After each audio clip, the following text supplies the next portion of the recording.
Hey, how's it going? Mike from LI Flies Mike, and as always, the full list of materials will be down in the description below. If you want a chance to win this fly, stick around till the end and follow the instructions. So today we're going to be tying a peanut bunker fly, and we are going to be using the Gamakatsu SL12S in size 2-aught. Now, what you can do, I will say, is you can add lead wire to this to help keel the fly. We're going to try and tie the fly somewhat sparser, so if you're fishing in shallower conditions, in the back bays or whatnot, you can fish this sort of fly. But you can also tie it with a lead keel as well to help it track and help it sink faster. So we're going to be using some white Slinky Fiber here, and I'm just going to take this, cut it in half because it's a little too long for the size of the fly we're tying. And then by pulling the ends of the material, we can kind of get a little bit more of a natural taper to it. And then what we're going to do is we're essentially just going to V-tie this on here. And all I'm going to do is take it, tie it directly in the middle, kind of offset it at an angle. And then what we'll do is just fold the material back and tie on top. But before we do this, we're going to take some pearl Flashabou here, and I'm going to tie this in essentially the same style. We'll just V-tie the flash in while we're doing it. After folding the material back on the other side, then where the V-tie was previously tied, we're going to go ahead and tie it back and then trim this flash here. So now one thing you can do with any sort of synthetic bunker fly or any sort of synthetic streamer that is in general, to stop the material from fouling, we're going to create like a little mini spine to the fly here. By using some liquid fusion or something like Softex, we're going to apply some to the first tie, which is the tail tie, and that'll help create a stiff spine that runs through the fly, and that'll prevent this soft synthetic from fouling on us. So now we're just going to move up and we're just going to work our way up forward and V-tie up the shank. Again, trying to keep it sparse because it's very easy to add too much synthetic material to a fly like this and then have to do considerable trimming. So we're just going to keep that in mind and tie sparse amounts, slowly moving up the hook shank. And depending on how much material you want to use, how long the fly you want it to be, or the profile, you can adjust the shape of the fly by just spreading out your ties or tying them closer together. So next what I'm going to do here is I'm going to show you how you can kind of make your own pseudo Steve Farrar fiber, if you will. By taking Slinky Fiber and some angel hair, we're just going to blend this together and kind of create our own blend of material here, which is very similar to Steve Farrar fiber. All we're going to do is take the Slinky Fiber and the angel hair and just kind of blend it together in our hands so we get a nice even mix of the two materials. So now again, just moving up the hook shank, what you can do is you can keep the ties somewhat longer in the rear, and then as you move up the shank, you can reduce them in length. I'm just reducing them ever so slightly, but for now, I kind of keep them the same length for the first 2 or 3 ties. And that way we kind of have that nice medium body baitfish profile. You can see using my thumbnail here. The thumbnail is my favorite tool in fly tying. All we're going to do is just kind of spread that material to where I want most of it to be top and bottom, because we're going for that peanut bunker profile where it has a lot of height to it as opposed to having less width to the fish or the bait fish.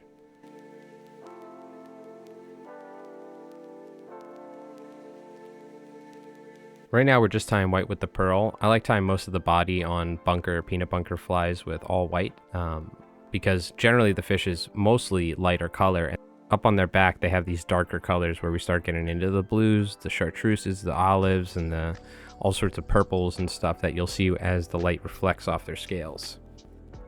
So again, just doing another V-tie with some white synthetic here. Now that we've tied about 3 or 4 ties and we're getting closer to the end here, running out of room, we're going to add some pink on top here to start getting some additional color. So this is pink Steve Farrar fiber. We're using Steve Farrar fiber up top just because that's what I have, and I'm using my little custom white blend on the belly. Now one thing to note is you can keep the material longer on top if you'd like to get a more exaggerated profile, but be certain to reduce the length of the material on the belly. And also be certain to make sure that if you are going to tie more material on either top or bottom, make sure it's the top so that the fly turns over properly. So it's important to make sure to tie shorter ties and sparser ties on the belly on the fly. But you can see here we got our pink on top, our white on the belly. We're going to go ahead and do one more pink V-tie here. Again, just tying it directly in the center, offset it at an angle, and then we'll just fold it back on the opposite side, and we get a nice profile that builds some height as well as a slight amount of width.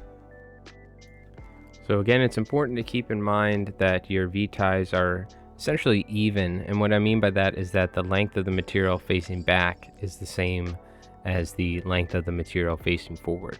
So that when you fold it back, the material is evenly distributed on either side. Because otherwise what can happen is if it's longer on one side or the other and you do that consistently, the fly may not turn over properly. So we could finish the fly like this, but I just wanted to add a little bit of olive to the top here just to add that dark back. So again, we're going to add a little bit of white to the belly, small amount, and the shortest material we've added yet. And then we'll go ahead and add some olive here. Now I could have left this olive a little bit longer. You'll see on the next tie, because we ended up with some shorter hairs that we had to trim away. So by keeping the material longer, and then when you fold back your V-tie, same thing like a hollow tie, any of those shorter hairs could get in the way. So just keep that in mind. You know, I could have probably cut a longer piece and then tapered it, but it's perfectly fine. So we'll do a little trimming after this just to clean it up. But we're gonna fold back our V-ties here and tie on top. Again, it's a very simple fly, and whether you're using a lead keel or not, it's just you definitely want to try and use the least amount of material as possible for your ties, because it's very easy to build up bulk quite easily. So we'll throw a whip finish in here, and always take the trusty fine wire dog brush and brush out our synthetic flies. Something I want to say is while you fish this fly or any sort of synthetic flies like this, it's handy to have it brush with you when you're fishing if you're out on the boat, or keep one in your backpack or something while you're fishing from shore. If you know you're going to be catching a lot of fish and fishing these sort of flies, they can get kind of gnarled up at times. So a fine wire dog brush really works good for this, or any sort of comb can work as well. So just looking at the profile of the fly here, you can see here I'm just taking it and trimming some of the loose hairs, trying to get the profile to where I like it. I don't want too much material poking below the hook point as well. So I'm just thinning out the fly here, getting some of those shorter olive hairs that were in the way, and we can go ahead and glue some eyes on here. So now taking some E6000, we're going to apply a healthy amount to the backside of some larger 3D eyes. And then what you can do is you can actually take the E6000 and kind of push the eye down to where you spread that glue around, and then take the eye, push it down on top of the glue, and then push it back. And as you push down and back, the glue will spread to the whole backside of the eye. So that way you get a nice clean contact point. It's important not to use too much E6000 because it can spread out and then get on your fingers, but it's essential to push down and back, and then you spread that glue without making too much of a mess. So now here what I'm going to do is I'm going to take a Sharpie, and I'm just going to add that classic dot behind the gill plate on a bunker. Whether the fish care or not, I'm not necessarily certain, but it helps raise my confidence level when fishing flies like this. So traditionally I would leave a fly like this and call it a day, but thanks to Johnny King's, we're going to be using some liquid fusion and gluing a very small layer of liquid fusion on top of these 3D eyes, and I found that it's dramatically increased the durability with gluing 3D eyes to synthetic or natural flies for that matter. So just making sure the eyes are level top and bottom. As you can see, the second I took it off the vise, the eyes were offset. So it's nice to look at it from different angles to make sure that we have the eyes lined up properly. And just before I apply some liquid fusion, you can see the profile that we got. We have that nice belly on the bunker here, and this is kind of exactly the shape and profile that you're going for with this size peanut bunker. It's a very good accurate representation of their size and their width and their shape. So now, after you glue the eyes, it'll push the material, so you can always go back and revisit the fly and do some more trimming. I like to touch it up, and the other thing that you can do is you can thin out a fly after you've tied it. So I'm showing you here just by kind of moving your scissors around and lightly cutting ever so lightly and just barely touching any material, you can slowly kind of work some of the synthetic out of there and just thin out the fly ever so slightly. So I just wanted to show if you really wanted to trim your fly afterwards. Ideally, you tie the right amount of material in the right steps to where you need to do the least amount of trimming, but sometimes you need to trim as well. So now taking the liquid fusion, we're going to apply a pretty healthy amount on each eye. And then what I do is I take my bodkin and I spread the liquid fusion around, making sure that it coats not only the entire eye, but spreads out a little bit onto the synthetic materials as well. And this is going to create a nice coat over the eyes, which are glued from below as well. So it's going to be quite durable. What I found is just gluing eyes with the E6000 worked, but over time the eyes would fall off. This seems to be one of the best ways to add durability without adding any weight to the fly.